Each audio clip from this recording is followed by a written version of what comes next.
উপরে যার ছবি দেখতেছেন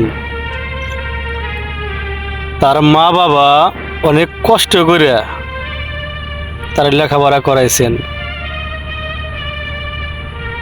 ভালো কিছু করার জন্য, যাতে ওই সন্তানের উছিলায় মা বাপ জানি সারা জীবন সুখে থাকতে পারে। সেই সুখের একটা স্বপ্ন দেখছিল, কিন্তু স্বপ্নটা পূরণ হলো না। আল্লাহ তার হায়াতের অবশ্যই কমা ছিল, আল্লাহ তারে নিয়ে গেছে।